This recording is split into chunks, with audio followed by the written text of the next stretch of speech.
da presença nesta sessão, nesse webinário. Tá bem? Nós temos a grata colaboração hoje, então, do professor Ricardo, que vem justamente, como sugere o título, né, desse webinário, compartilhar suas experiências sobre o ensino de matemática educacionais neste contexto emergencial. A gente, como tem feito nos últimos e nos próximos webinários, a gente tem trazido pessoas, né, professores de outras instituições, que possam colaborar conosco, nos contar um pouco, né, como tem feito, como tem trabalhado, né, no ensino superior, nas suas diferentes instituições, e compartilhado conosco, né, como tem feito, que desafios tem enfrentado, para que a gente possa, mesmo nesse momento, estabelecer um diálogo, né, para a gente passar juntos e mais fortalecidos aí por este contexto que a gente está vivendo. Então, sem mais delongas, agradeço mais uma vez e passo a palavra, então, para o professor Ricardo. Bom, muito obrigado pelo convite. Vou desligar minha câmera só para evitar problemas de conexão. Eu sei que nessas palestras é sempre bom ver a cara da pessoa, né? Eu também gostaria de estar vendo a cara de todos vocês aí, mas vamos com o slide. Queria agradecer muito o convite para falar sobre isso. De fato, a gente aqui na Unicamp... Bom, meu nome é Ricardo, né? Como está aí no slide, eu fui falar. Eu sou professor de matemática aqui no IMEC, tenho formação em matemática, graduação, mestrado, doutorado em matemática. E chega uma pandemia e a gente resolve que todo mundo deveria ter feito algumas matérias meio pedagógicas e de recurso didático, né? Bom, na Unicamp, aconteceu, vou começar logo a passar o slide. Aqui na Unicamp a gente já está há 112 dias de aulas suspensas. Pelo que eu sei, nós fomos a primeira universidade, pelo menos de grande porte, a suspender aulas. Lá no dia 12 de março, suspendendo a partir do dia 13. Na época que a reitoria decidiu isso, foi até bastante criticada, porque parecia uma medida exagerada, né, suspender aulas e tal, mas passaram poucos dias depois, então todas as estaduais paulistas suspenderam as aulas, e aí todas as federais também suspenderam as aulas logo depois, porque percebeu-se que de fato era uma situação muito grave, né? Então, eu costumo falar que nós já fomos bastante otimistas, né? Porque a gente suspendeu as aulas por 2 semanas, até 29 de março, e estamos aqui dia 3 de julho, ainda com aulas suspensas, né? Quando as aulas foram suspensas aqui, ninguém sabia direito o que ia acontecer, mas as pessoas tinham a ideia de que não, deve ter um jeito a gente continuar dando aula, ou pelo menos mantendo algum grau de atividade funcionando, né? E aí as pessoas começaram a se movimentar e a reitoria resolveu instituir uma coisa chamada Programa Emergencial de Graduação. Copiei e colei algumas frases que estão nesse programa. E diz que as coordenações do curso deveriam estabelecer migração para atividade de educação mediada por tecnologia. O termo exato, né, a Unicamp não é uma universidade regulamentada para dar aulas por EAD, então a gente não pode dar aula por EAD, não é o que a gente está fazendo. E a gente começou a usar essa palavra ensino remoto emergencial. Nessa deliberação da reitoria dizia que os programas das disciplinas e os planos de atividades deveriam ser revistos para incluir atividades remotas e que essas atividades não presenciais seriam consideradas como substituindo carga didática presencial. Todo mundo ganhou uns dias aí, umas semaninhas para se entender, né, o que fazer, e nós retornamos em abril com as aulas, mais ou menos primeira e segunda semana de abril. Eu vou dar só um panorama aqui sobre por que a gente resolveu fazer isso tão rápido. A gente não tem nenhuma condição muito boa de contorno para fazer isso. Por exemplo, a Unicamp é uma universidade jovem, é uma universidade com perfil de pesquisa.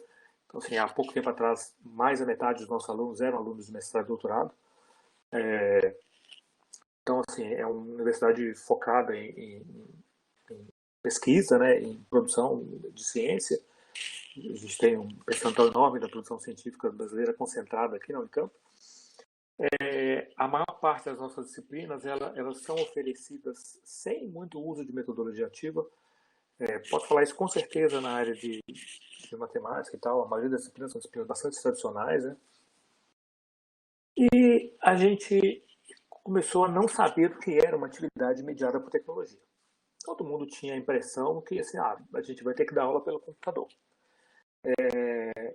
Bom, a gente, na verdade, talvez tenha começado a fazer isso porque outras universidades do mundo fora, que não seja do Brasil, começaram a fazer isso. Então a pessoa, bom, tem um monte de lugar fazendo, vamos fazer também. É que o problema é que a gente não sabia como, né? Porque esse perfil tradicional de ter aula meio giz e lousa, né? Isso é uma coisa comum, né? Não é um perfil da Unicamp.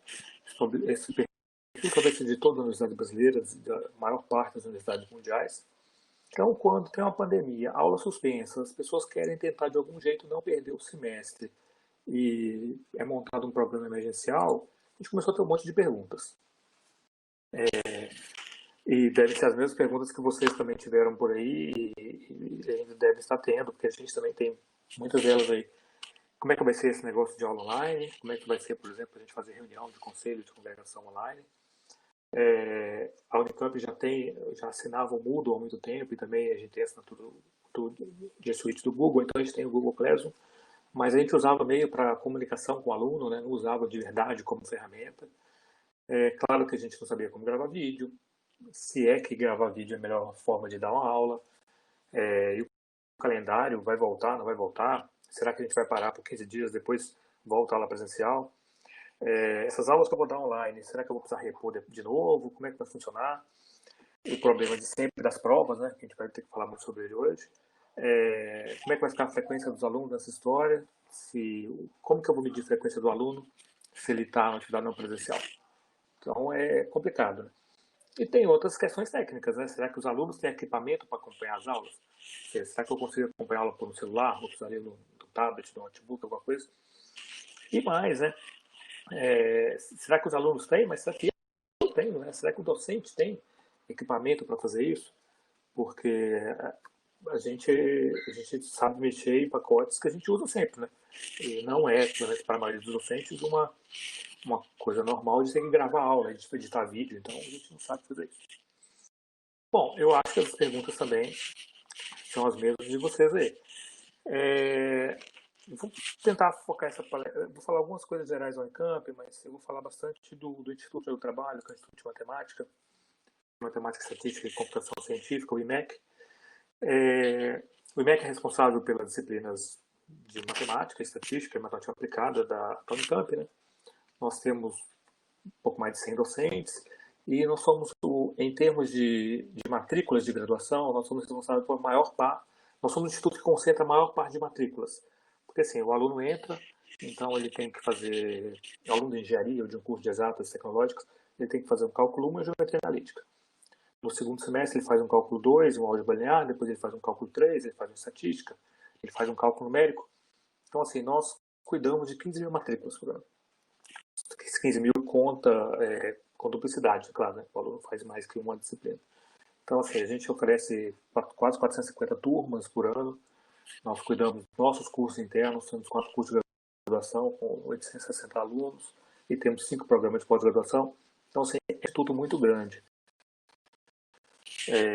Os números do IMEC são comparáveis, às vezes, a números de universidades menores. Assim. E a gente cuida do que a gente chama aqui de disciplina de serviço, né? Que é cálculos, estatísticas, cálculo numérico. Nessa disciplina de serviço, a gente tem turmas muito grandes. Nossas turmas, em geral, têm 120, algumas têm 140 alunos. Então, é muito delicado ver essa situação no IMEC, né? Porque tem que ser um trabalho mais ou menos muito bem feito, porque a gente, por exemplo, a gente consegue, se der algum problema nas disciplinas exatas, a gente consegue travar o funcionamento do campus, né? Porque se a gente não der aula, não tem como fazer matrícula para o outro semestre. Então é bastante complicado. Então a gente ainda estava lá, mais ou menos fim de março, todo mundo tentando se entender como que faz com gravação de aula e tal. Uma coisa que eu percebi bastante, assim, eu estou no momento como vice-diretor do Instituto aqui, então eu participei de algumas reuniões da reitoria sobre essa questão da suspensão de aulas e ter que continuar com aulas remotas. E eu era uma pessoa que esperava que gerasse muita reclamação na comunidade, né, dos professores. E uma coisa que eu fui surpreendido positivamente, né, é que, a partir do momento que suspenderam as aulas, eu acho que meio que na tentativa da pessoa de perceber assim que, bom, é o seguinte, né, tá tendo uma pandemia, médico, enfermeiro, eles estão trabalhando é, muito, né, todo mundo fazendo a sua parte, cada um trabalhando muito mais do que sempre. Eu sou um professor de cálculo, né? O que eu posso fazer? Bom, eu não sou médico, não sou enfermeiro, mas eu sou professor de cálculo. Então eu posso dar aula de cálculo. Posso tentar fazer umas aulas online. E desde o começo, desde o primeiro dia da suspensão, nós já fomos assim, positivamente surpreendidos com pessoas mesmo que nunca tiveram contato com esse ensino online, nunca tinham gravado um vídeo para uma aula, por exemplo, que quando suspendeu as aulas pensaram assim, bom, preciso de um webcam. E aí já foram lá comprando coisas e encontrei com alguns desses professores no dia depois da suspensão de atividades, já meio, eu já gravei uma aula, não ficou bom, estou gravando de novo. Então, assim, eu acho que gerou na comunidade um muito sentimento de querer fazer alguma coisa, né? Então, assim, esse sentimento de querer fazer alguma coisa foi fundamental para a gente. Na verdade, nós, pensando bem, né, a gente já tinha aqui algumas que eu chamo de boas condições de contorno, assim. Por exemplo, a gente tem algumas condições que eu acho que facilitaram nesse processo. Bom, talvez muitas universidades tenham também, mas particularmente aqui a gente já tem a assinatura do Google, né? Nosso e-mail já estava no Google, então a gente já tinha o Google Meet, a gente não sabia usar. Talvez ninguém nunca tivesse usado o Google Meet antes da pandemia. Você queria fazer uma reunião, sei lá, você usava o Skype, alguma coisa. Mas, a gente já tinha o Google Classroom, então todas essas turmas já estavam carregadas no Google Classroom.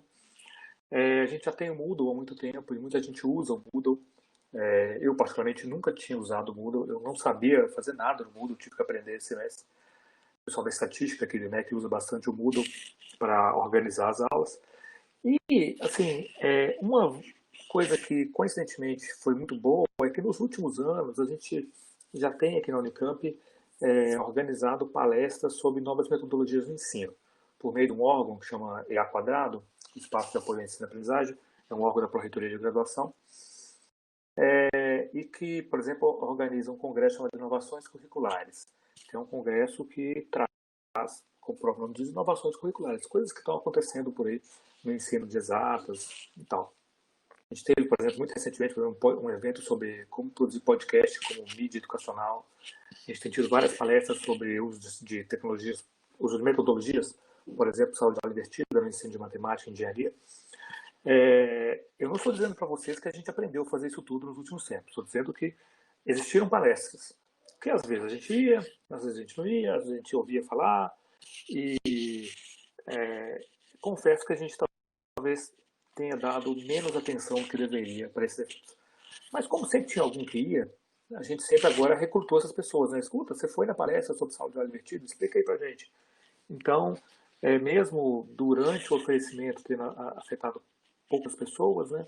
Agora foi muito útil ter tido pelo menos alguém que foi lá. Bom, toda vez que eu vou falar sobre esse nosso ensino remoto, eu tenho que lembrar que se a gente soubesse que ia ter uma pandemia, olha, eu juro que eu teria assistido todas essas atividades. Mas enfim, eu não sabia que ia ter uma pandemia, então tivemos que nos virar com o que a gente viu.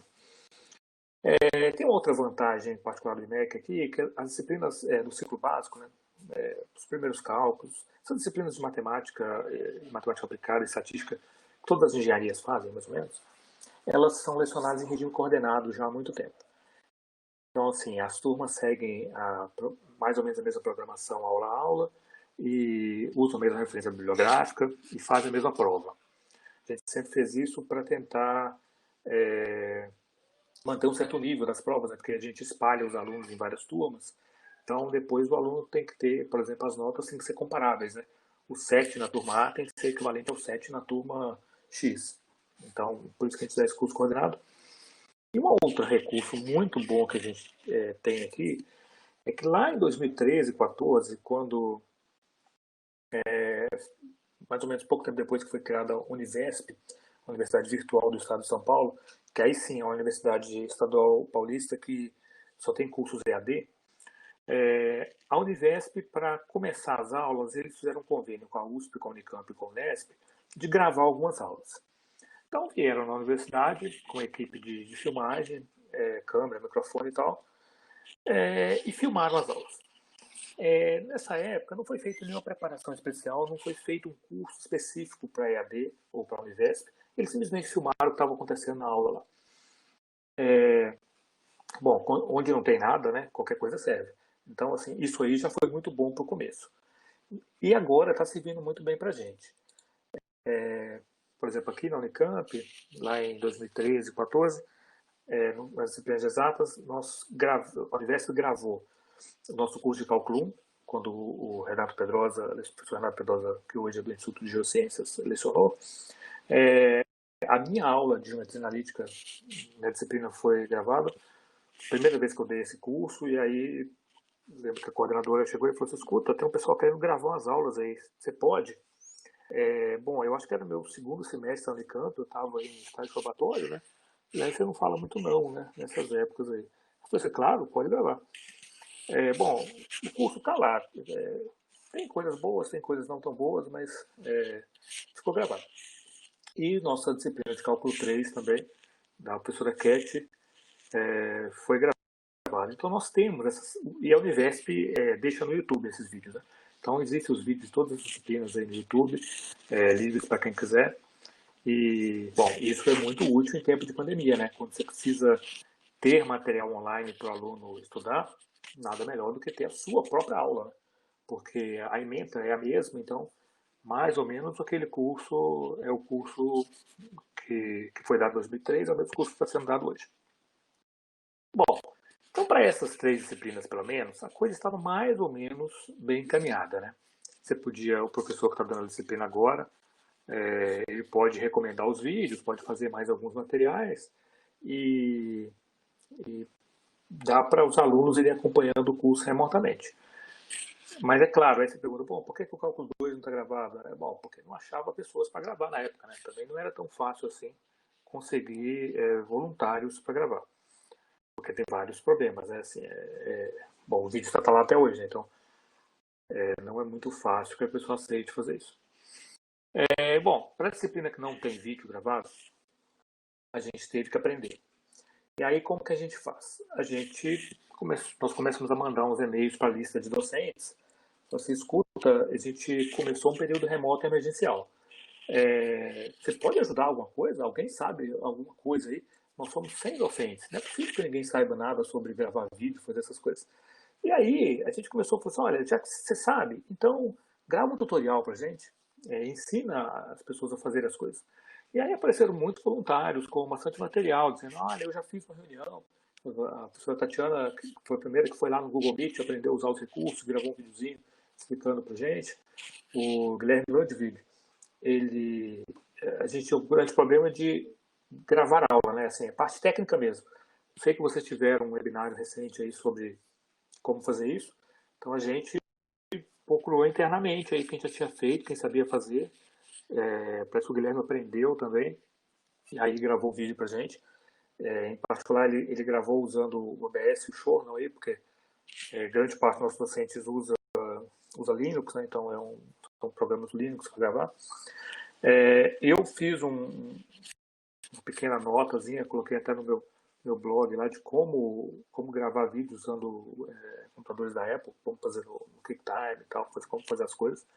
E o professor Bilotti, coloquei um print dessa parte do site dele, que agora já virou quase um site sobre cálculo numérico aí, com coisa interativa e tal. Mas no começo explicou coisas básicas, assim, olha, você não tem webcam, como que você grava, né? Então, ele fez um suporte de madeira para o celular e, bom, deu certo. As pessoas ensinaram o que elas sabiam, o que achavam que dava certo, e rapidinho todo mundo estava mais ou menos no mesmo nível aí. Paralelo a isso, também lá no site do EA2, no site do EA2 eles começaram a colocar muitos materiais sobre como produzir conteúdo, né? Mas também coisas sobre, por exemplo, como fazer avaliação, né?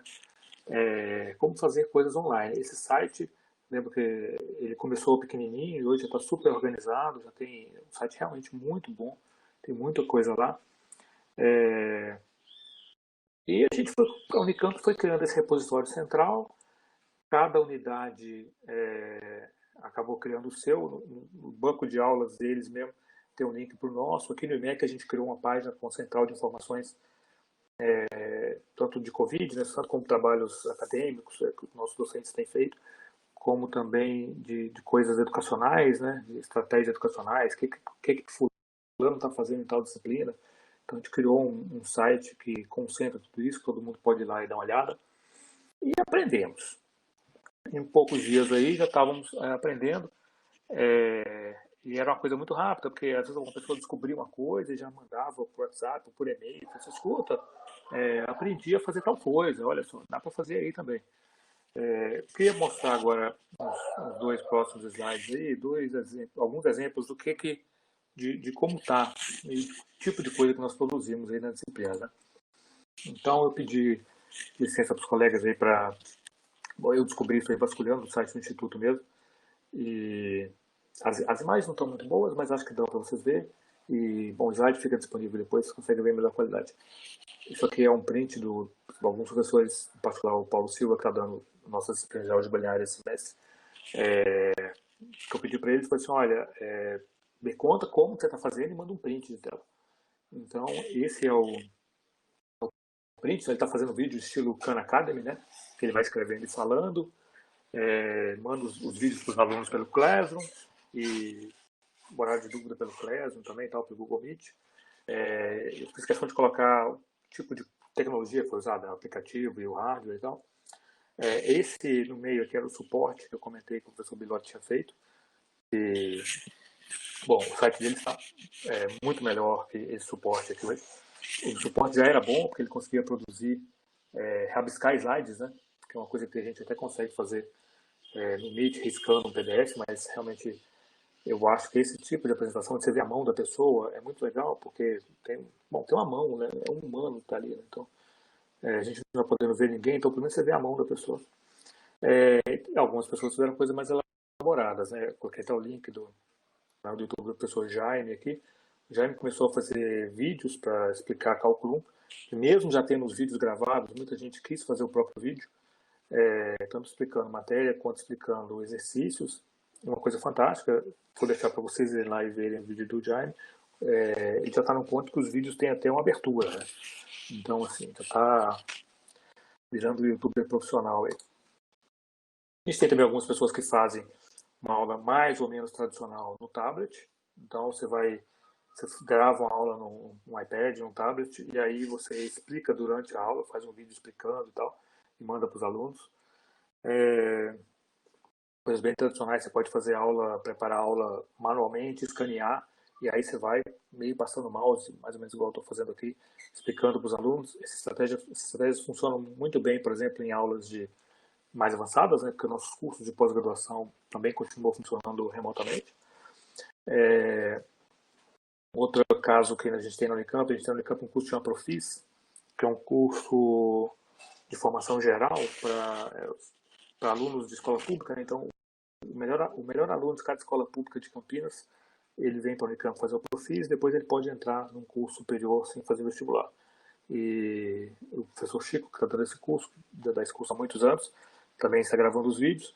Esse é um curso que a gente estava bastante preocupado, porque os alunos têm bastante restrição de acesso, né? Mas também está dando certo. Uma coisa que funciona bastante é que assim, muitas operadoras não contam dados em coisas tipo YouTube, né? Mas contam no Moodle, né? Então, quando você coloca tipo no YouTube, talvez facilite um pouco para que os alunos possam acessar. Bom, então assim,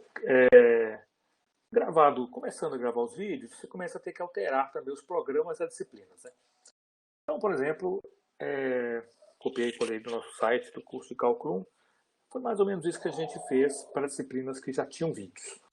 Para a disciplina que já tinha vídeos, os professores indicaram, olha, aula 20, solução em série, essa data aqui é meio a data que você sugere que o aluno veja o conteúdo, né? E aí você indica quais vídeos ele deveria assistir para acompanhar aquele conteúdo.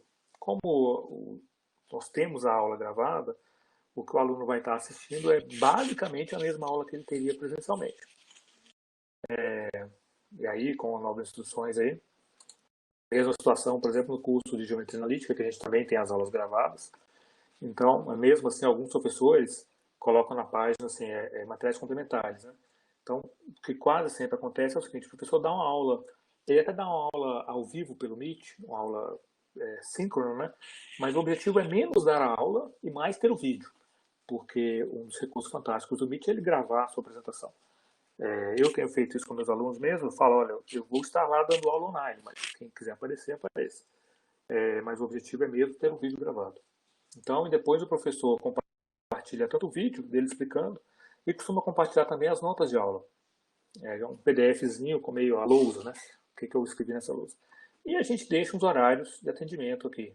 É um horário que, se você clicar lá, vai ter alguém para tirar dúvida de geometria analítica para você. Bom, então mais ou menos a gente conseguiu gravar aulas para algumas disciplinas, reciclar vídeos que já existiam. Então tá, duas questões aí apareceram bastante aqui pra gente, a gente discutiu muito sobre elas. O primeiro é, bom, já sei operar os equipamentos. Meu vídeo ficou excelente, vou virar youtuber. Meus alunos vão participar das atividades? Será que meus alunos vão conseguir assistir meu vídeo? E a outra pergunta é o seguinte, bom, tudo bem, estou dando aula, mas eu vou ter que dar prova, né? Como é que eu vou fazer para dar essa prova? E aí eu dei uma palestra sobre esse tópico aí mais ou menos no meio de abril e tinha uma frase que era assim, o mundo voltará ao normal, a gente vai poder dar a prova depois. Eu estou desistindo, o mundo vai voltar ao normal mesmo, mas vai demorar um pouco e a gente vai ter que dar um jeito de dar essa prova online mesmo. Então, assim, respondendo a primeira pergunta, se os alunos vão conseguir participar, a gente tem que aceitar o fato que alguns não poderão mesmo, por várias condições, às vezes condições familiares, condições sociais. O que a gente tentou resolver na Unicamp foi resolver os problemas de acesso. Então, a Unicamp distribuiu o chip de acesso à internet para todo mundo que precisava e nós emprestamos computadores. Então, a gente saiu recolhendo tudo quanto é computador que estava parado na sala de professor, em laboratório de informática, recebemos muitas doações também e conseguimos emprestar. No Instituto de Matemática eu tenho tranquilidade de falar que a gente emprestou para todo mundo que pediu. Todo mundo que fez solicitação no Instituto, que eu tenha visto, conseguiu, emprestamos, fomos lá várias vezes para emprestar e tal. Além disso, a gente aumentou o prazo para trancar a disciplina. Então, assim, a gente basicamente liberou o trancamento de disciplina para acontecer quase que no semestre inteiro.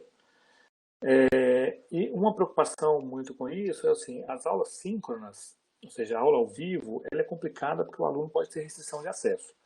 Então, a maioria dos cursos optou por dar aulas assíncronas, gravar vídeo.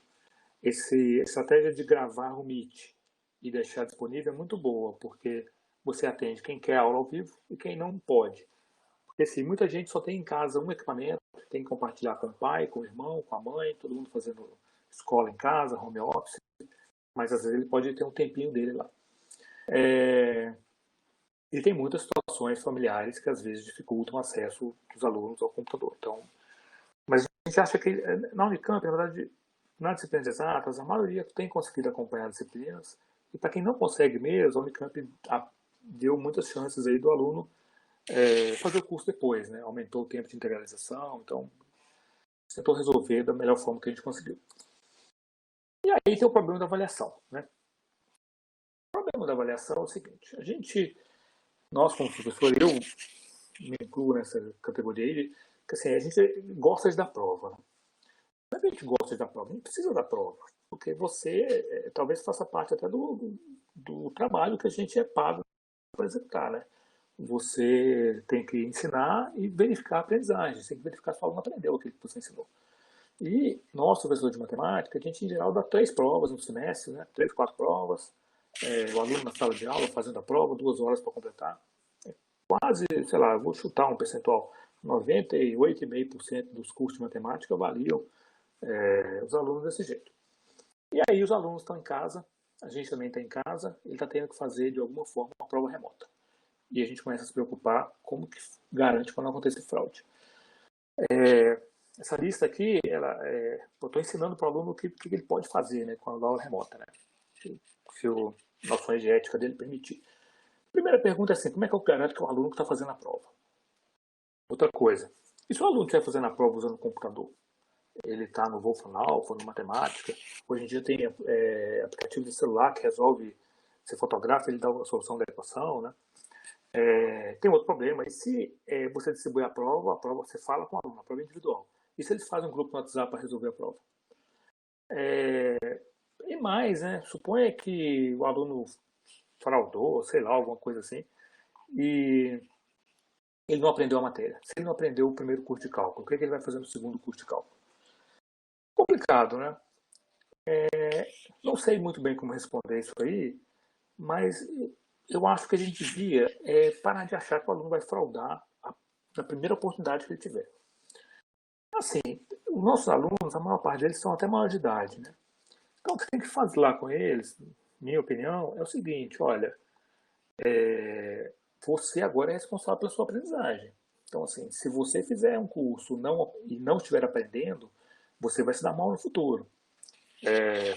E o futuro próximo, né? Assim, daqui a 2, 3 semestres a gente vai estar dando aula presencial de novo e vai estar dando uma prova para esse cara. E aí ele vai ter que ter aprendido a matéria. Existirão fraudes? Sim, claro, mas é que elas já existem também no mundo de aulas presenciais, né?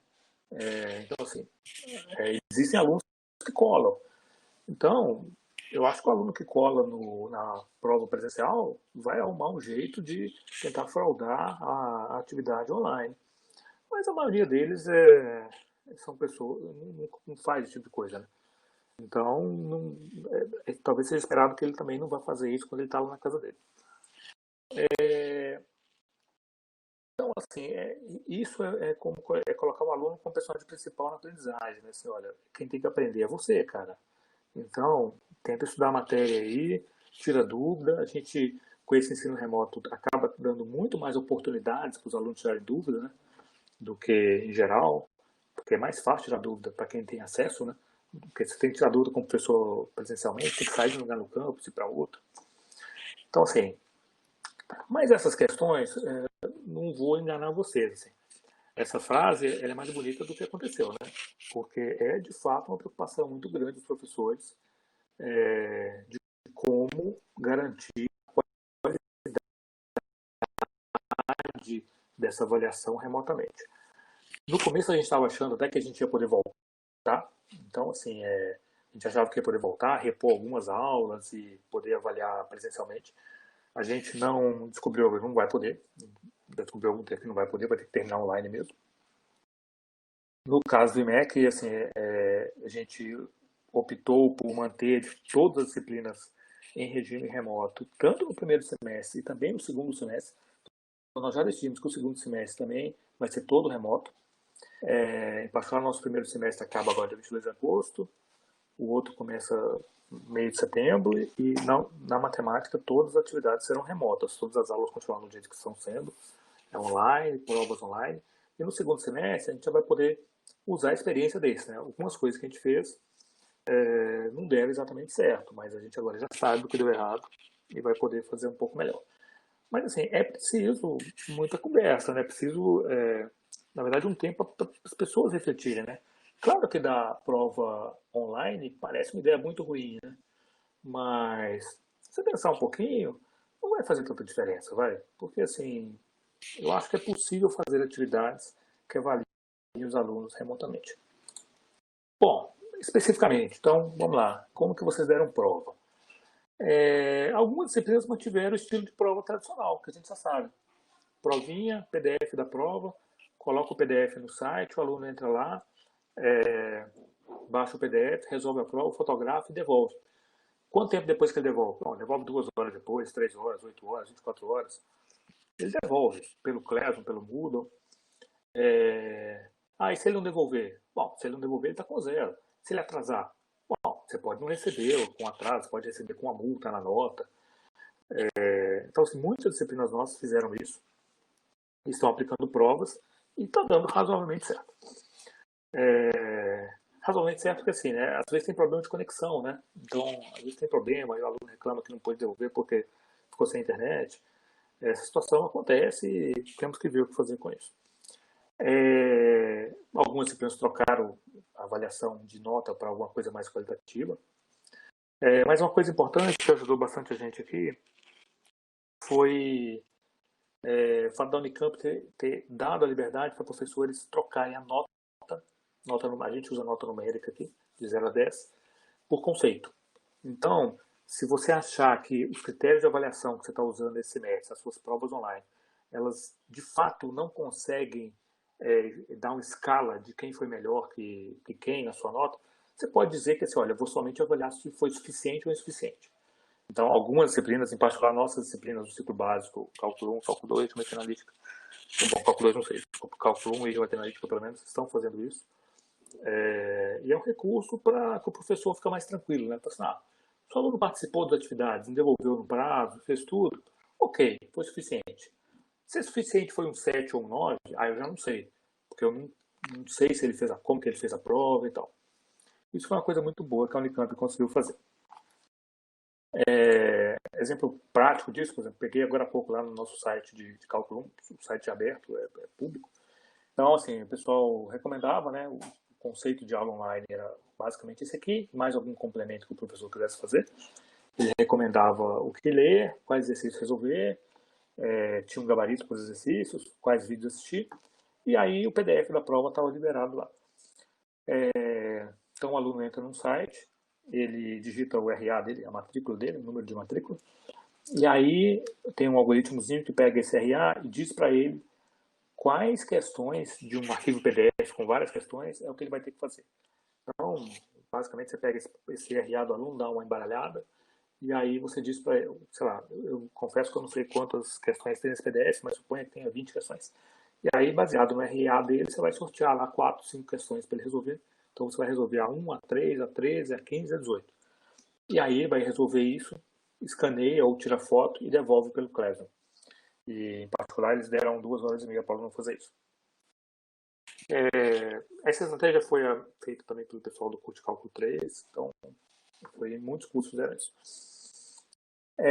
Eu vou comentar um pouco sobre o que eu fiz na minha disciplina atual. Eu estou lecionando também Cálculo 3, mas eu estou lecionando um curso especial da Unicamp, que é uma cursão, porque aqui na Unicamp, o pessoal que vai fazer matemática aplicada, física, física médica, engenharia física, eles entram num curso só, que é um curso que dura 1 ano e meio, e aí, no fim desse 1 ano e meio, eles decidem de fato se vai fazer matemática, se vai fazer física, porque, bom, não sei se o aluno aos 17 anos sabe a diferença de matemática para física, né? Nossos amigos físicos são melhores de marketing do que a gente, né? Tem um monte de séries sobre física aí. Então a matemática lucra muito com isso aí. O cara entra achando que vai gostar de física e acaba descobrindo que matemática, na verdade, é muito mais legal. Eu sei que o Rickson vai dar uma palestra, o Rickson é físico, vai dar uma palestra aqui para vocês também. Ele vai falar o contrário, que os físicos lucram muito com isso. Então, se está todo mundo feliz, é porque funciona, né? Então, esse cursão é um curso que tem 160 pessoas, e aí no fim de 3 semestres eles decidem que curso mesmo eles vão fazer. Eu tinha uma programação pré-pandemia, né? Aulas teóricas, eu tenho uma monitora que dá aula de exercício para mim. Tradicional, assim, prova 1, prova 2, tem alguns testinhos espalhados ao longo do semestre e algumas atividades online. Eu tenho colocado algum tempo no curso mesmo. Claro que não ia dar para fazer isso. Então, o que aconteceu então na programação pós-pandemia? Bom, a minha programação pós-pandemia foi o seguinte: 7 testinhos e uma prova. Então, mais ou menos a cada. O nosso curso de Cálculo 3 é um curso de equações diferenciais. Então, mais ou menos no fim de cada assunto, eu dava um testinho para os alunos. Eu estava liberando na terça-feira, na quinta-feira para eles desenvolverem na terça. Então, o tempo para fazer o testinho para mim não é um problema. Assim, os alunos estão fazendo atividade semanal em todas as disciplinas, então não sei se faz tanta diferença aí o prazo. Bom, isso é a minha opinião, né? Os colegas acham que tem que ser 2 horas e meia. Os resultados estão sendo muito parecidos. Mas eu acho que esse prazo longo, ele dá liberdade para a gente para exigir o uso de uma coisa chamada soft skills. Porque assim, eu não quero que ele só entregue um resultado. Eu quero que ele explique o resultado direito. Eu quero que ele coloque um gráfico. Eu quero que ele vá na matemática ou no Python e programe alguma coisa, uma solução de uma equação. Eu quero que a devolução seja um pouco melhor do que costuma ser uma devolução de uma prova feita em 2 horas. Toda sexta-feira tem aula ao vivo para fazer exercício da matéria. Essa aula fica gravada, fica disponível também no site. E para comunicação dos alunos, a gente fez um grupo do WhatsApp. Os 2 monitores estão lá participando, então está sendo bem legal, tanto para tirar dúvidas da matéria, como dessa situação maluca que a gente está passando. Eu pincelei algumas coisas lá particular do meu curso, lá como fazer. Por exemplo, essa é uma questão que saiu do testinho 3, um testinho sobre transformada de Laplace. A matrícula dos alunos da Unicamp, em geral, é composta por 6 números. Então, a questão ela é um pouco personalizada, né? Então, assim, não adianta o seu amigo fazer. Porque se você for copiar do amigo, seu amigo vai ter que fazer o dele e o seu. Então, talvez dê trabalho. Então, eu indexei aqui a questão pelos índices da sua matrícula. Isso dá trabalho para corrigir, então preparem-se caso queiram fazer isso. Mas é muito bom porque você consegue um grau de personalidade, a prova fica mais ou menos personalizada. E assim, dá para pedir para entregar a solução. E veja bem, eu sei que eles vão usar esses softwares, Wolfram, Matemática. Bom, já que vai usar, então primeira coisa, eu fiz um tutorial como usar para resolver equações diferenciais e cobro. Então, bom, devolvo então a solução feita pelo Wolfram lá. Uma coisa boa disso é que, por exemplo, um testinho simples, os alunos escrevem às vezes 8 páginas como a resposta, porque eu falei que eu quero uma solução completa, né? Não é só colocar um monte de número lá. Quero que você, de fato, apresente aquilo quase como se fosse um pedaço de um livro, né? Isso aqui é um outro exemplo, um outro textinho que eu fiz. É um textinho que tem basicamente duas perguntas, né? Bom, para quem já estudou alguma coisa de série de Fourier, eu sabia que não dá tanto para personalizar assim, que de fato as soluções podem ficar muito complicadas, mas basicamente é assim, olha, se você vai fazer questões pares, se o seu RA for par, questões ímpares, se o RA for ímpar.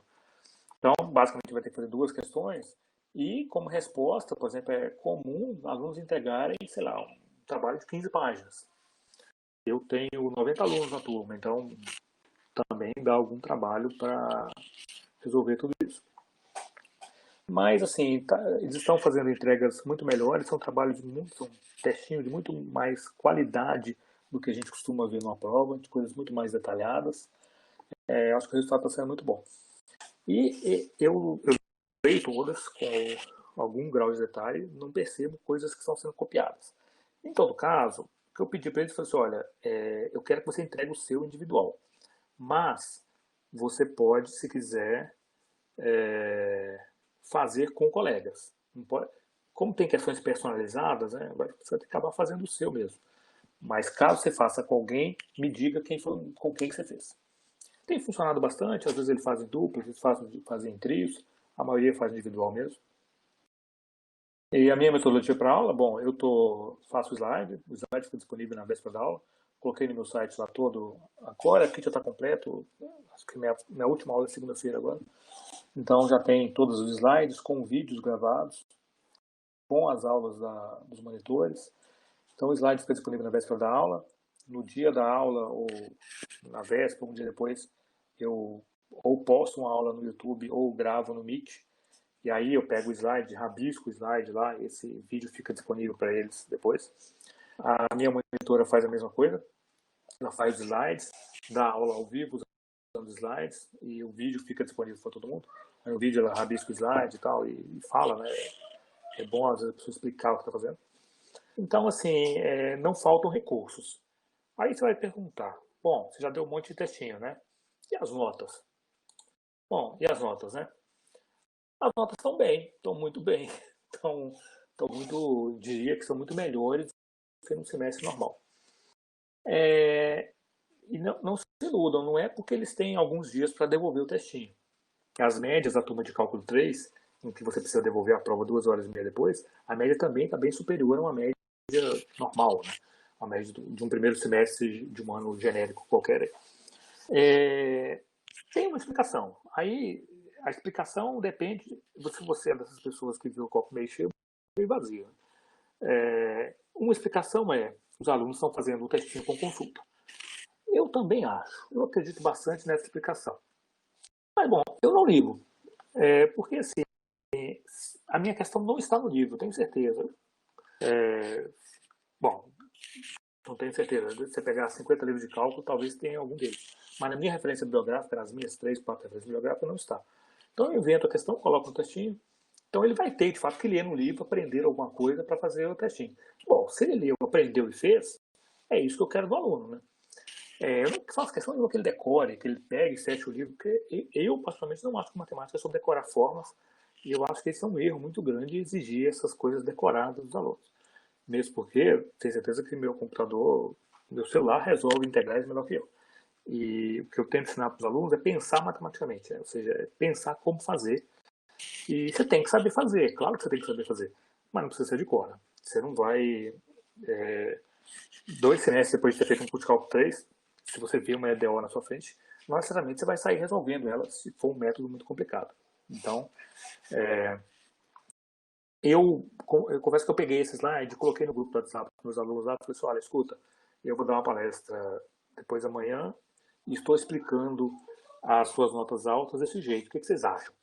Falei assim, professor, não é isso. Na verdade, sim, primeiro, o textinho tem menos conteúdo que uma prova, então a gente consegue estudar melhor para o textinho. E outra coisa, eu acho que, a gente, como tem várias discussões no Classroom, no grupo do WhatsApp, a gente acaba aprendendo as coisas melhor. Então é uma coisa que eles preferiram. Bom, eu espero que eles estejam aprendendo. Não é que eu não estou preocupado com a nota, eu estou preocupado com a nota, mas enfim, acho que, na minha opinião, estou conseguindo medir a aprendizagem dos alunos de forma razoável. Para terminar, já gastei muito tempo, a conclusão é a seguinte, criatividade. A gente tem nosso professor, acho que posso falar nosso professor de matemática, porque a maioria de nós é assim mesmo. A gente não está acostumado nem a usar slide em sala em aula, né? E a gente agora está tendo que usar o YouTube. Primeira dica, assim, fundamental, é ignorar qualquer tutorial complexo de gravação. A gente não está fazendo, nesse momento, EAD. Sei que aí vocês são até regulamentados para o EAD, mas não é isso que vocês vão fazer também. Vocês vão fazer um EAD emergencial, né? Você oferecer as disciplinas de forma emergencial para isso. A gente não tem treinamento suficiente para fazer uma coisa tão bonitinha. Mas tem que dar um jeito nesse ano aí de como fazer as coisas. Né? Forma muito simples, né? Faz um slide, compartilha a sua tela e fala, assim, está dando uma aula. Os alunos estão querendo receber esse tipo de conteúdo. E o que a gente vê por aqui, assim, é muito importante que você tenha esse momento de encontrar os alunos, de, que eles possam ver você explicando, nem que seja um horário de atendimento, olha, vou tirar dúvida em tal horário. Isso é uma coisa boa, eles gostam que o professor não só mande um monte de PDF, né, que o professor de fato apareça, né, ainda que seja virtualmente. Se você tem uma lousa em casa, liga a sua webcam e filma você explicando. Depois é só fazer upload para o YouTube. Não vai ficar profissional, mas tá bom. Por meio de uma pandemia, tá ótimo. Câmeras de notebook são boas. Em geral, notebooks têm webcams muito boas. Se você vai captar o som, olha, arruma um fone de ouvido. Vai ficar bom? Vai ficar mais ou menos. Você comprar um microfone bom é muito caro. E mesmo assim, por exemplo, o cachorro do meu vizinho acabou de latir, vocês ouviram, né? Isso acontece na hora da gravação. Então, assim, seu cachorro vai latir, seu vizinho vai ligar o liquidificador, seu filho vai ter um biscoito. Então, esse som vai vazar no ambiente. Olha, eu acho que ninguém está ligando para isso, né? Isso tem acontecido ao vivo com o jornalista na TV, então acho que seus alunos vão saber compreender o momento aí. Sobre a prova, olha, faça o possível para fugir de uma prova tradicional. Mas talvez fazer uma avaliação contínua ao longo do curso. Sei que a gente de exatas é muito relutante para isso. Então, assim, mas diga para o aluno, olha, você vai ter que participar bastante do processo agora, porque você vai ter, daqui a 2 semestres, ter que fazer prova de uma disciplina que depende dessa. Então, cuidado.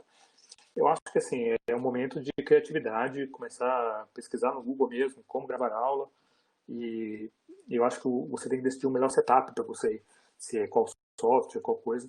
Tem muito tutorial, as universidades estão fazendo muitos tutoriais e estão ajudando bastante as pessoas. Bom, pessoal, isso aí. Muito obrigado pela atenção. Espero que tenha sido útil para vocês aí. E fico à disposição aí para perguntas e tal. Vou parar por aqui.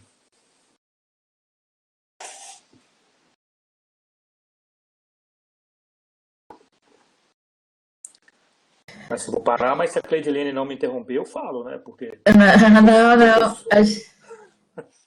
pode dizer. Não, pode. Enfim, o professor fala, né? Tem um amigo meu, É, o Ricardo Fragelli, que ele sempre fala que a gente tem que tomar cuidado, né? A gente nunca deve dar um microfone para um professor, né? Porque você não consegue tomar de volta, né? Então, assim.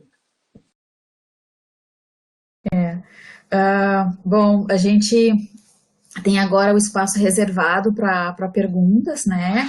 O pessoal pode, não precisem ficar acanhados, né? Podem enviar as perguntas ali pelo canal que vocês têm. E a gente está à disposição para poder conversar um pouco mais, né? Acho que o professor Ricardo trouxe bastante, assim, claro, né? A gente está nesse momento de, bom, não sei bem ao certo como vai ser, vocês estão à frente da gente, porque vocês já reiniciaram desde abril, né? E o bom da gente estar aqui nesse momento conversando com pessoas que já passaram por essa fase que a gente vai entrar agora, é justamente isso, assim. Eu acho que o momento, né, dá esse frio na barriga, receio, como vai ser, como vai ficar, né? Não sei se vai ficar bom, né? Mas assim, o certo é que o professor ele já ensinava antes da pandemia, né? O que a gente precisa agora é ajustar aí, né? Para esse contexto que a gente tem assim, o que for possível, né? O que for possível fazer para este momento. Eu estou vendo aqui pelo bate-papo ali, pelo link das, né? Elogios, agradecimento pela apresentação, muito obrigado por compartilhar informações. Um professor, né, que não é das exatas, dizendo que, no meu caso, será muito, que ele não é da área das exatas, mas que será muito, muito útil para a área da saúde também. Então, muitos agradecimentos, deixa eu ver aqui, excelente. Também não. É, eu vi uma pergunta de. Tem algum chat que eu tenho acesso aqui, pessoa perguntando sobre o feedback dos alunos, se eles estão gostando. Sim. Eu queria falar um minutinho, porque assim, isso é muito importante.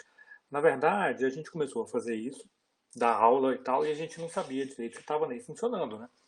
E aí o que a gente fez foi passar aqui no Instituto um formulário para os alunos. Falei assim, olha, escuta, na verdade começou com a iniciativa de alguns professores, eu mesmo passei para a minha turma. É um formulário que não é nem assim como está a aula. É assim, olha, como é que está a sua quarentena aí? Porque assim, às vezes é bom, é uma coisa meio humana, né? As pessoas todas estão com muitos problemas. Bom, a gente está com um número de contaminados e mortos Uhum. absurdamente alto. Certamente tem aluno, tem algum parente, conhecido que está com esse problema. Então, assim, perguntar como está, né? Como é que está, se está indo bem, e podemos ajudar alguma coisa, né? Você quer conversar com o seu coordenador de graduação? Isso é muito bom. E a gente perguntou também sobre o feedback das aulas, né? Assim, olha, como é que está Uhum. sendo? E os alunos Uhum. participaram muito, responderam, dizendo que o que está bom, o que não está.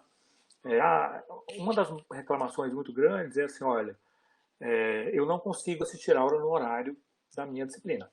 Uhum. Então, assim, se eu tiver que estar lá ao vivo, eu não vou conseguir. E aí foi nisso que a gente começou a falar bastante com os professores para assim, fazer uma coisa síncrona, né? Uhum. Não fazer aulas ao vivo, porque o aluno tem problema de acesso. Muita gente fala que, bom, eu estou na casa dos meus pais, voltei para a casa dos meus pais. Minha mãe e meu pai fazendo home office, meu irmão estudando. A gente tem um computador só. Então, não dá para o aluno participar ao vivo da aula. Mas ele quer participar, então ele assiste a aula à noite, sendo que a aula dele às vezes de manhã, depois ele manda alguma pergunta e tal. Isso tem funcionado bastante. E é muito bom, eu falei isso para alguns colegas, é muito bom tentar manter um contato com os alunos. Ainda que você não dê aula ao vivo, manda um e-mail para a turma inteira, né? Olha, quer falar alguma coisa? Eu acho que isso é muito bom para eles. A gente aqui na Unicamp, pelo menos recentemente, tem tido muitos problemas de ordem psicológica e psiquiátrica com alunos. Então, e certamente esses problemas só pioraram durante a pandemia, né? Então, acho que é Uhum. bom tentar ter um contato mais pessoal com eles aí. Tá. Ricardo, tem uma questão, tem uma professora, a professora Viviane, ela fez 3 questões, uma de certo modo você já abordou, né, que é essa questão do feedback dos alunos, e a outra questão que eu te pediria para comentar, que ela pergunta especificamente em relação ao tempo médio de duração do vídeo, né, de que modo que os alunos não se sintam tão exaustos. Essa é uma questão. A outra é como é feito o controle da frequência, que além da professora Viviane, outros professores também perguntaram o registro da frequência. Então, se você pudesse comentar essas 2 questões, eu vou acompanhar as seguintes aqui, né, que tem outras aqui abaixo.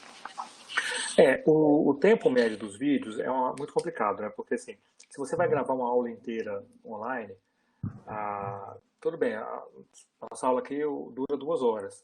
Se você está falando em cima de um slide, não tem interrupção. Então vai durar 1 hora, 40 minutos. É possível fazer isso, mas eu estou fazendo isso. Se você olhar no meu site, meus vídeos têm mais ou menos 30 minutos, 40 minutos. E o que os alunos falam é que eles dão a lida no slide, e aí alguma parte que não ficar muito bem explicada só com o que está no slide, não fica mesmo, né?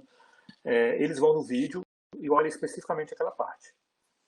Alguns outros alunos, isso eles já fazem até com as aulas que estão gravadas no YouTube, coisa que eles já fazem há muito tempo, é colocar o vídeo da aula, mas o YouTube deixa você assistir em velocidade 2. Então eles dobram a velocidade e ele vai ouvindo mais ou menos o que está falando lá, e quando chega na parte que, opa, aqui eu estou meio perdido, aí ele vai lá, pausa e assiste. O ideal, que onde eu vi isso funcionar, é um pessoal da Universidade de Brasília, que está começando a gravar os cursos de cálculo. Eles pegaram uma aula, então uma aula você ensina muitas coisas para o aluno. E eles fizeram vários vídeos curtos. Então eles quebraram uma aula em cerca de 3, 4 vídeos, de mais ou menos 8 minutos cada um. E aí colocaram, olha, aula 1, definição de derivada, exemplo, exercício. E colocaram mais ou menos 8 minutos cada vídeo, que eu acho que é a solução ideal, assim. Eu procurei muitas vezes na internet, pessoal que tem canal do YouTube fala que parece que até 8 minutos é um tempo razoável, onde você consegue prender a atenção da pessoa, né? Porque veja bem, ele está no YouTube, né? Então, se ele está no YouTube, pode ser que o WhatsApp ele comece a aparecer mensagem e tal, mas 8 minutos eu acho que ele aceita ficar ali com você. Então, assim, se você vai começar a fazer isso agora, olha, se você conseguisse gravar vários pequenos vídeos, eu acho que é melhor para os alunos. Viu? Sobre a frequência, desde a primeira regulamentação lá da Unicamp, eles consideraram frequência dada para todo mundo. Então, nós não estamos considerando frequência dos alunos na sala de aula, nas atividades online, o que seja. Tá. Tem outras questões aqui. A professora Kátia, bem interessante o que a professora Kátia coloca, e ela pede a tua opinião. Os professores das exatas agradecendo, enfim, esse momento de diálogo contigo, e a professora Kátia pergunta, o que o senhor acha,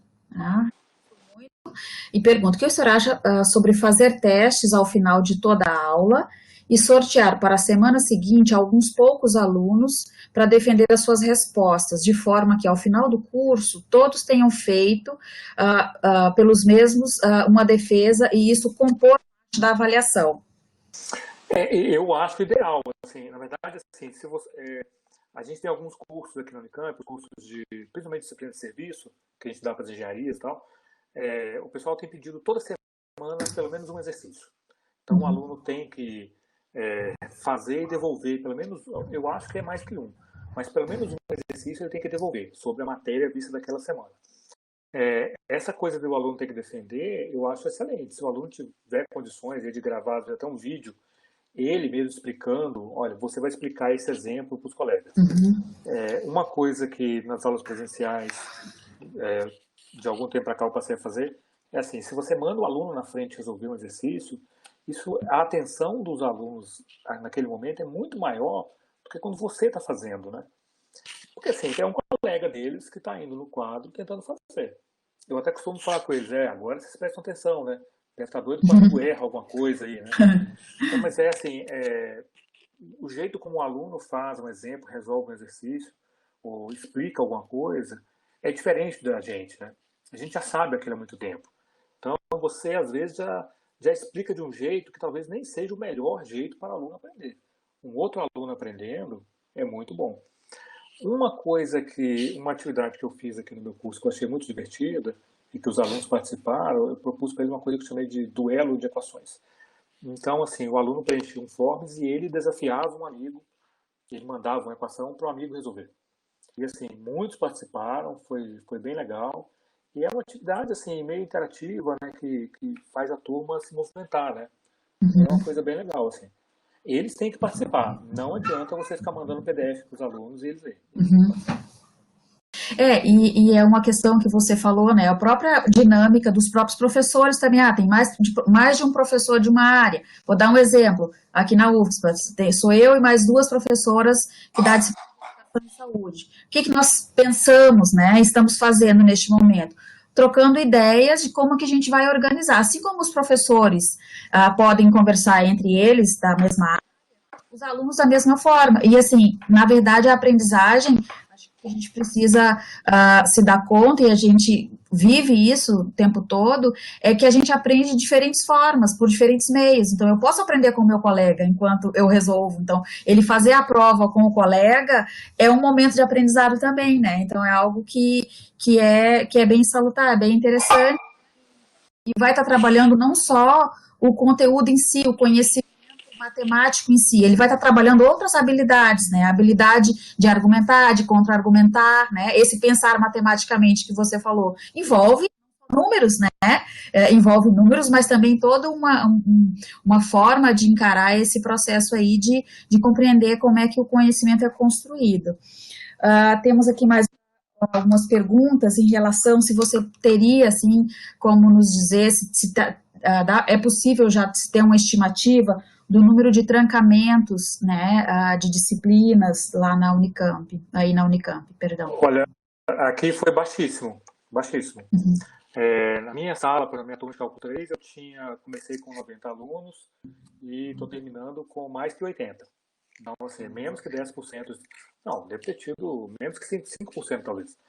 Uhum. A gente teve alguns alunos que sim trancaram o curso. O pessoal da secretaria está sempre me mandando e-mail sobre isso, principalmente porque eu trabalhei nessa distribuição de equipamentos, né, de doação de equipamentos e tal. E, Uhum. olha, é um percentual baixíssimo. Vou chutar Uhum. 5% aí, mas nem isso.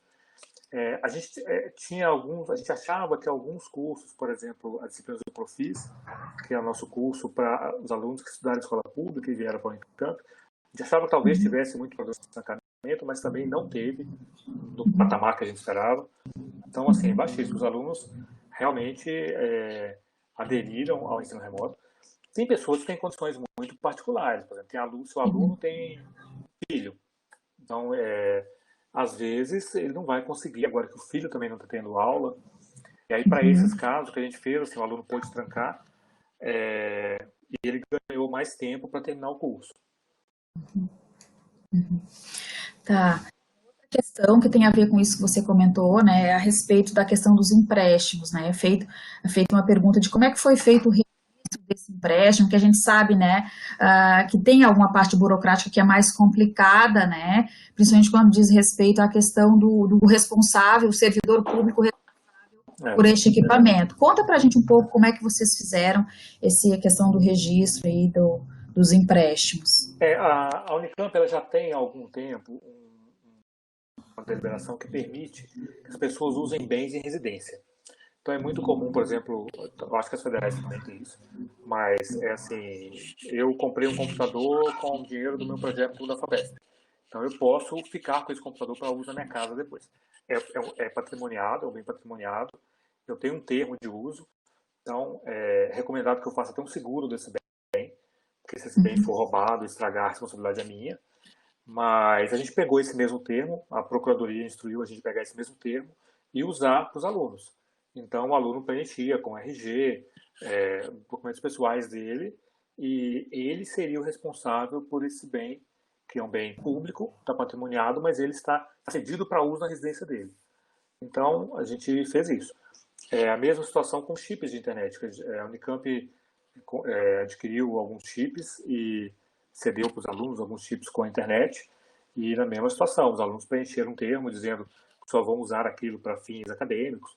Na verdade, eu acho que existem limitações do uso mesmo, limitações no sistema, e a gente fez esse termo, é o que dava para fazer. Nós emprestamos muitos computadores, muitos computadores. Eu concentrei os empréstimos que ficavam lá no Instituto de Matemática, mas a reitoria fez uma coisa centralizada emprestando muito. Os laboratórios não estão sendo usados. Então o laboratório está fechado, tem um monte de computador lá dentro, por que não emprestar esse computador para o aluno ficar em casa? E a gente acabou tendo que emprestar para funcionário também. Então muitos servidores ficaram com bens em casa. Ricardo, tem chegado assim mais perguntas, então vamos para a próxima aqui. Uma professora, a professora Tatiane, pergunta a respeito da bibliografia, né? Como é que vocês fizeram a respeito dos livros, né? Como é que os alunos fizeram para conseguir os livros, né? Já que a gente tem a biblioteca fechada esse período todo, como é que vocês fizeram para os alunos terem acesso à bibliografia? Alguns alunos já tinham pegado o livro, porque a gente teve 2 semanas de aula. E aí, para os que não tinham, o sistema de biblioteca da Unicamp fez alguns acordos com a editora, de pegar e-book. A maioria dos livros hoje que a gente usa, pelo menos na parte de exatas, tem algum e-book. Então, assim, as grandes editoras, Cengage, as grandes editoras, elas têm já formato e-book, e a gente fez contrato com ele de aumentar o número de e-books disponíveis. E aí os alunos estão usando por esse material. Tá. A professora Viviane faz outra pergunta, como tem sido orientado o trabalho dos monitores? Vi que você demonstrou aulas preparadas pela monitora de sua disciplina. Os alunos encaminham questões de antemão ou há encontros síncronos com o monitor? O que a gente faz com o monitor é o seguinte, a maioria dos professores fazem assim, ele prepara a aula e aí ele manda para o monitor alguns exercícios que ele gostaria que fossem feitos sobre essa matéria. E aí o monitor prepara, seja usando o Beamer, seja fazendo na mão, e com a tecnologia que ele tiver disponível. E os alunos mandam dúvidas. No caso da minha disciplina, e acho que a maioria das disciplinas, o que está acontecendo é assim, o monitor tem encontro síncrono, então ele tem um horário ao vivo com os alunos, ele faz os exercícios que o professor recomenda, que em geral é mais ou menos o direcionamento que você vai dar para a prova, né, por exemplo. Então o encontro dura mais ou menos 2 horas, então a primeira hora é questões que o professor indicou, e a segunda hora é dúvida, tira dúvida. E os monitores têm também horários que eles têm que ficar com o Meet aberto, e o aluno vai entrando na sala quando tem dúvida e tal. Tá certo. E sempre que for síncrono, tem que ser gravado, e depois disponibilizado para o aluno que não pode acessar ao vivo. Tá, agora temos outra pergunta, a professora Mônica, que é a nossa professora da estatística. Ela pergunta, avaliações em pequenos grupos foi adotada por ti ou por algum colega? E o que acha de propor uns seminários para demonstrar a aplicação de conteúdo discutido em aula como uma forma de avaliação? Então, essa avaliação de pequenos grupos, algumas disciplinas estão usando sim, principalmente disciplinas introdutórias. A gente tem, por exemplo, algumas disciplinas que nossa licenciatura em matemática, por exemplo, faz disciplinas meio de revisão de conteúdo do ensino médio, né? Então o pessoal está fazendo atividades em grupo, alguns cursos, até o próprio curso de geometria analítica, que é um curso que muitas engenharias fazem, algumas turmas estão usando essa estratégia, separar a turma em grupo, e os alunos podem fazer atividade em grupo, mesmo entrega um só pelo grupo, e talvez faça algo, como a professora comentou, de alguém defender a atividade, né? Assim, o professor tem que ver qual o mecanismo que ele se adapta mais. Mas dá para fazer de tudo. Assim. Estatística em particular, o pessoal da estatística daqui, eles usam muito o Moodle para fazer questões. Então eu não sei usar o Moodle, eu sei usar para coisas básicas. Mas eles sabem para gerar provas aleatórias. Cada vez que o aluno entra é uma prova, é uma coisa bem legal. Dá para montar pelo recurso questionário que tem no Moodle. Isso. Os professores, a gente teve um webinário anterior onde foi falado um pouco disso, e os professores das exatas, eles daqui da UFSC, eles foram convidados para conversar com alguém da área de exatas daqui da URGS, onde também foi dado exemplos, inclusive de como se faz isso, né, como montar esse banco, enfim, como fazer a seleção ali das questões para esse questionário. Tem outra pergunta bem interessante, já tinha sido colocado antes, né, a questão da sobrecarga, né, de atividades para os alunos. O Ramon pergunta, no ensino presencial, a carga horária de uma disciplina é fortemente vinculada ao tempo da sala de aula. Os alunos estão diante de várias atividades, assim, entre várias disciplinas, e com isso os alunos podem receber uma sobrecarga de leitura e outras atividades. Deste modo, um dos desafios é dimensionar a carga horária de atividades de uma aula ou de uma atividade, por exemplo. Professor Ricardo, como o senhor dimensiona a carga horária em suas aulas? Tens algum critério para não ultrapassar a carga horária de aula prevista na sua disciplina? Então, o que eu tento fazer, assim, não é a primeira vez que eu leciono esse curso, então eu já sei mais ou menos o que eu deveria fazer em cada aula, o quanto de matéria que eu deveria avançar em cada aula. E eu procuro deixar para eles mais ou menos um exercício ou dois, que é a mesma coisa que eu deixaria se tivesse sendo feito um curso presencial. Essa sobrecarga, ela é muito engraçada, porque eu estava conversando com os meus alunos, eu falei com eles, escuta, mas assim, vocês devem ter atividades de todas as 5, 6 matérias que vocês fazem para entregar sexta-feira.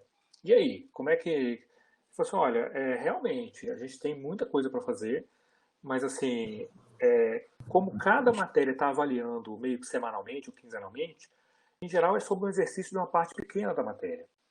E eles relatam que eles até preferem desse jeito do que essa coisa da gente, que a gente de exatas costuma muito fazer. Às vezes você dá 2 provas no semestre. Então você dá 2 meses de aula e uma prova sobre 2 meses de matéria. Então, pessoal, isso é complicado, porque a gente não sabe muito o que estudar. E, na verdade, é o seguinte, a gente sempre falou com os alunos isso, escuta, você tem que estudar toda semana, depois da aula você tem que estudar. Agora eles estão fazendo isso, são obrigados a fazer isso. Mas eu achava que eles estavam sobrecarregados, eu achava que eles estavam de saco cheio desse negócio de ter atividade toda semana. Mas eles mesmos falaram que não, que eles acham que esse regime está bom, assim, de serem avaliados por menos coisas. Tá. Uma outra pergunta, o professor João Vinícius pergunta, quais os procedimentos que permitiram a formatação suficiente ou não suficiente como feedback final da avaliação? Podia nos contar um pouquinho mais sobre isso? Então, essa possibilidade de você colocar suficiente ou insuficiente, ela foi recém-aprovada pelos órgãos superiores e ficou a cargo de cada professor. Então, o professor vai ter que informar a diretoria acadêmica se ele vai avaliar com nota ou se ele vai avaliar com suficiente e insuficiente. E aí cada professor vai decidir. O que alguns professores falaram que vão fazer é aplicar as atividades, as provas, os testinhos e tal. E a nossa média de aprovação na Unicamp é 5. E quem ficar com mais que 5, ele vai colocar suficiente. Então, assim, ele só não se sente muito à vontade para escalonar os alunos. Porque, como vocês viram na minha planilha lá, e é uma situação mais ou menos geral na Unicamp, as notas estão maiores do que a média. Porque, por vários motivos, né? Você pode achar que o aluno está falando, eu prefiro achar que de fato eles estão estudando um pouquinho mais. Então, assim, as notas estão maiores, talvez. E uma coisa que a Unicamp fez, a gente tem o nosso coeficiente de rendimento, né, que é a média ponderada das notas dos alunos, o aluno vai poder pedir para tirar a nota dele desse cálculo. Então, assim, se o aluno achar que foi mal na disciplina por algum motivo, a disciplina vai constar no histórico com a nota, mas não vai constar para o cálculo do CR. Sim. Que deve contar na questão da distribuição de recursos da assistência. Isso. Sim. Distribuição de bolsas mesmo. Né? Isso. Tá bem. Olha, bastante elogios, pessoal agradecendo, né, pelas dicas, enfim, pelo compartilhar das experiências. Muito obrigada, professora Viviane, muito obrigada mais uma vez por dividir conosco todas as experiências e parabéns pela apresentação. Este encontro foi muito enriquecedor. Que bom. Legal, obrigado. Que bom, professora Viviane. O professor Jonatas, desculpa, eu não sei o nome de todo mundo, mas é um professor que pediu muito, assim, olha, tá muito interessante os webinários, mas eu queria ver alguns exemplos das exatas, né? Eu não vou conseguir lembrar aqui o nome do professor agora, que horror. Mas, enfim, os professores agradecendo muito Jonas, isso, é o Jonas, eu sabia que estava. Então, eles agradecendo bastante, né? E acho que é isso, assim, nós somos uma universidade da área da saúde, e a gente trouxe palestrantes, enfim, convidados para falar de situações bem específicas, né? De casos clínicos, a parte mais clínica, né? E a gente, então, nesse momento, teve esse olhar para trazer também pessoas de fora, né, que mesmo sendo das exatas, é um professor universitário que está problemas que a gente, né, está vivendo em qualquer outra universidade. Então, assim, a gente poder ter esse espaço de troca, de ouvir alguém que é mais próximo, né, ou mesmo alguém que é mais distante em termos de área de formação, é algo que nos ajuda, e é o que vai nos ajudar muito a passar por esse processo todo, né, porque a gente nunca, ninguém esperava, a gente ouve todo mundo dizer isso, passar por isso, né? Como você disse, bom, se eu soubesse que eu ia passar por isso, eu tinha ido a todas aquelas palestras, né? O Inovações Curriculares do ano passado, eu estive na Unicamp, foi uma época bem interessante, fui a este congresso e a um outro. E, assim, são oportunidades que a gente tem e que não se ligam, bom, essa palestra, não, eu vou fazer outra coisa. Não tem como, né? Mas, assim, o mais importante também, que eu acho que nos tranquiliza, é que pensar o seguinte, que mesmo para quem fez licenciaturas, quem fez pedagogia, quem já tem cursos e N experiências, a gente nunca está pronto, a gente está aprendendo sempre, né? Então, e esse é o desafio que a gente tem, né, pela frente, eu acho que para tudo. Professor, né, é parte do processo de ser professor, esse continuar aprendendo, continuar estudando, né? Então as pessoas bastante, né, por essa oportunidade que eu tive. Uma coisa que eu achei muito interessante, assim, no dia que eu estava voltando de uma das reuniões da reitoria sobre esse ensino remoto, eu encontrei um certo professor e eu tinha certeza que ele ia brigar comigo. Eu falei assim, nossa, mas que absurdo esse negócio de dar aula remota. Eu tinha certeza que ele ia falar isso. E ele chegou e falou, escuta, acabei de comprar um webcam. Estou gravando as aulas, então assim, e a experiência aqui foi bastante positiva, viu? Mesmo aos trancos e barrancos, né? Ninguém sabia fazer nada, mas olha, deu bastante certo. Uhum. Eu acho que o importante também é a gente ver que isso que você falou lá no início, né? Eu também sou pedagoga, enfim, tem outras colegas pedagogas na instituição, eu não sou enfermeira, não sou médica, não sou fisioterapeuta, não sou nutricionista, né? Para estar lá na linha de frente, né? Do enfrentamento do Covid, mas o que eu posso fazer do lugar onde eu estou, né? E é isso que a gente, de todo lugar, tem procurado fazer, né? E eu acho que é um alento também a gente pensar de como a gente pode fazer e fazer da melhor forma. Bom, eu não tenho uma webcam super potente, eu não tenho um microfone super potente, mas o que eu tenho? Aquele suporte em madeira eu achei assim um espetáculo, né? Eu habilidade nenhuma com madeira, mas enfim, é o que ele pensou para fazer o suporte, enfim, o que eu vou usar para suporte do celular para fazer a gravação? Não sei, bom, eu vou ter que, né? E, enfim, eu acho que a gente tem que também encarar essa situação toda como um desafio, mas um desafio que é positivo. Olha quanta coisa a gente está aprendendo nesse processo todo, né, de passar pandemia, enfim, de rever a disciplina, né? Tinha lá um plano de ensino, como você mostrou, bem formatadinho no sentido de, olha, duas provas, né? O peso direitinho, e quando você mostra o que ficou depois, né? Tudo mais distribuído. E eu diria assim que por que o aluno diz que agora ficou melhor? Porque ele não está juntando aquele monte de conteúdo para estudar para uma prova, ele está fazendo aos pouquinhos, né? E isso também tem o seu lado bom, a gente fracionar as atividades, enfim, que a gente para cumprir aquela disciplina, é algo que talvez assim seja mais fácil no sentido da gente conseguir cumprir, da gente conseguir aproveitar melhor, né? A gente tem aqui, deixa eu ver, mais duas perguntas, pessoas agradecendo, muito obrigada.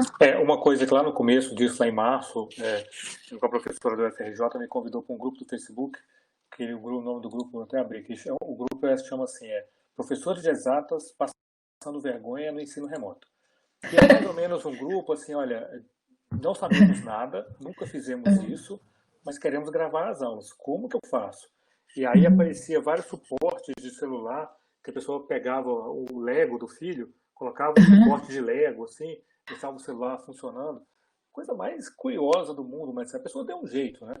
Então, assim, Sim, tem umas fotos lá, muito, e a pessoa ia compartilhando vários setups delas, assim, e melhorando, né? Sempre melhorando. E você ia vendo aquilo e aprendendo a fazer, né? Você começava a ver que é possível, né? Não, acho que assim, o suporte de madeira eu não sei fazer, mas eu acho que isso aí eu consigo, né? Então, é. Não, mas muito bacana, Ricardo. Muito obrigado por sua disponibilidade, enfim, né, de vir compartilhar conosco. Sim, lá no dia 15 de julho você anunciou aí o Rickson vem, o da física, né? Vem compartilhar também as experiências da física que vocês têm feito. A gente tem uma parceria boa com a Unicamp, com a professora Sueli Polidoro, que coordena lá o EA2, né? Então é muito bacana, muito bom, muito estimulante, e é isso que a gente precisa fazer nesse momento, né? A gente cooperar, trocar parcerias, trocar as experiências e ir aprendendo junto, né? E eu acho que é esse espírito também que a gente precisa trabalhar com os nossos alunos na volta, sabe? Uh, deles verem que eles podem aprender juntos, eles podem fazer juntos.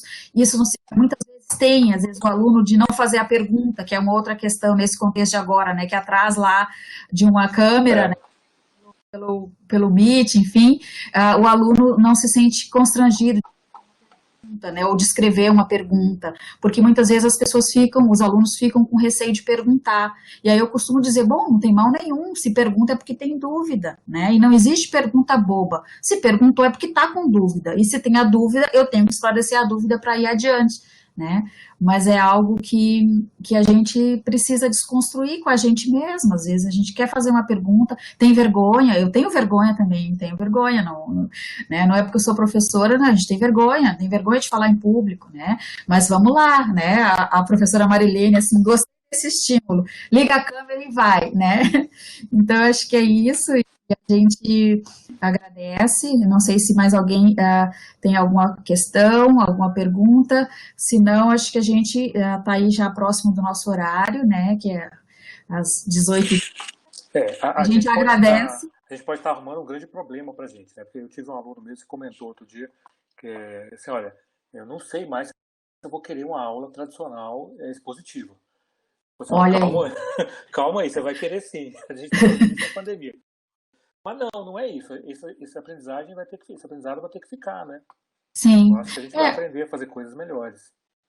diferentes, né? Porque às vezes também a gente não se permite fazer coisas diferentes, né? E com certeza, assim, eu acho que voltar ao que era, as pessoas dizem, né? Não vai ter aquele normal, é um novo normal. Que novo normal é esse? Vou ser eu depois de tudo isso, né? Mas eu acho que sim, eu acho que é um período desafiador, mas também estimulante. E a gente, eu gosto de dizer assim que dá aquele friozinho na barriga, dá aquele medinho, é normal, é natural, mas a gente não, esse medo, esse frio na barriga não pode paralisar a gente. E ele tem que nos empurrar para a gente fazer algo, né? E a cada um pode, faz como pode, né? Da melhor forma que puder.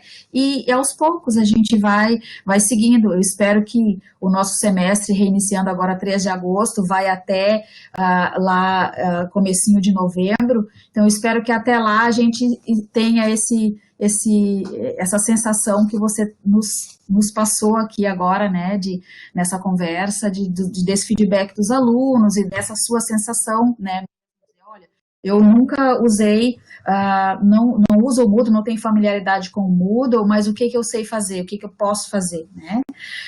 Então, professora Alexandre agradece por compartilhar a experiência, o Ramon também, e o Ramon pede mais, o Ramon quer usar todo o tempo. Eu gostaria que o professor Ricardo falasse mais do emprego das metodologias ativas nas disciplinas de cálculo. Teria alguma dinâmica colaborativa na qual ele poderia compartilhar conosco? Então, como eu falei, a gente já estava ouvindo essa história de metodologia ativa há algum tempo aqui na Unicamp, mas a gente não tinha ainda pegado para fazer, porque como a gente dá o curso em forma coordenada, são mais ou menos 11, 12 professores dando cálculo 1, então a gente tem que convencer todo mundo a fazer isso. E sempre tem muita resistência. As próprias pessoas que eu sei que fazem isso muito bem, por exemplo, o Renan do ITA, que faz isso muito bem, já faz há anos, e tem os vídeos no YouTube, usa a sala de aula invertida para trabalhar com os alunos, Ele mesmo fala, olha, em geral, quando tem mais que uma turma, a minha turma faz. Porque tem muita resistência. Depois que eu tinha decidido usar isso no meu curso de cálculo 3 esse semestre. Inclusive, eu ia usar uma adaptação do método 300, que o professor Ricardo Fragelli, bom, acho que quem não conhece o Fragelli, procura no Google depois Ricardo Fragelli 300. É um método que ele usa para separar a turma em grupos e receber feedback. Sempre que ele dá uma avaliação, ele dá uma avaliação substitutiva, desde que os alunos façam um grupo e estudem. No meu plano de aula original até estava isso lá. Mas, enfim, não deu. Então, assim, aqui na Unicamp a gente faz muito pouco uso disso, principalmente pelo fato de nossas turmas serem muito grandes. A gente não consegue usar de metodologia ativa desse tipo. A gente estava tentando e aí veio a pandemia. Eu espero que a gente, quando retornar presencialmente, a gente faça isso. Eu acho que faça essa mesma pergunta para o Rickson, porque eu sei que o Rickson, quando ele dá o curso de Física Zero aqui na Unicamp, ele faz isso. É um curso muito legal de meio revisão de conceito de física, e eu sei que ele faz isso e tem bastante sucesso quando ele faz isso. Então guarda a sua pergunta para ele.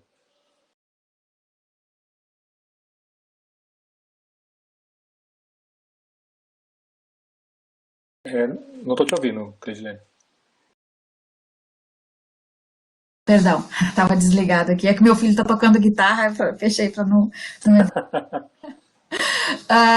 Agradecemos, então, mais uma vez a sua disponibilidade, né, de colaborar conosco, enfim, a sua generosidade.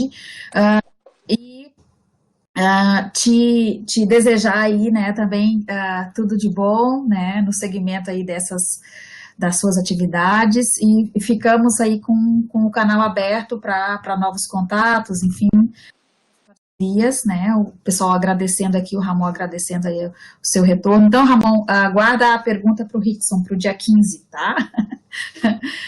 Tá, a gente agradece. O pessoal, só mais quem ainda está na sala que não colocou o nome ali nas perguntas, tá? O nome e o e-mail para a questão das presenças, né? A gente pede que faça um registro em mais um finalzinho. E a gente agradece e se despede, então, desse webinário, né? Desejando um bom restante de dia, já à noite aí. Fiquem bem, se cuidem, tá? Obrigada. Não, tchau, eu agradeço a todo mundo pela participação aí. Muito obrigado pelo convite. Bom, é sempre bom a gente ter alguma experiência positiva. Não é fácil no começo, principalmente esse trabalho de convencimento que dá certo, né? Mas eu acho que agora já está até melhor, porque tem de fato muitas universidades fazendo, tanto no Brasil como no exterior. E é uma situação atípica, né? A gente também tem que ter um comportamento atípico para lidar com isso. Então. Sim, o pessoal está perguntando à professora Rita. Sim, professora Rita, nós seguimos com os webinários até o final de julho, né? Já tem a programação que está disponível lá no nosso hot site Tamo Junto, tá? Na segunda-feira nós vamos ter a professora Silvia Batista, da Unicamp, da Unifesp, tá? Ela vem falar conosco, né, sobre o ser docente no ensino superior. Ela é da área da saúde, com formação de professores, então ela vem compartilhar conosco. Temos duas convidadas para a semana que vem, né, a professora Silvia na segunda e a professora Sueli na quarta ou na sexta, agora eu não me recordo, mas no site Tamo Junto, está atualizado até o fim do mês, tá, pessoal? A gente segue sim com as atividades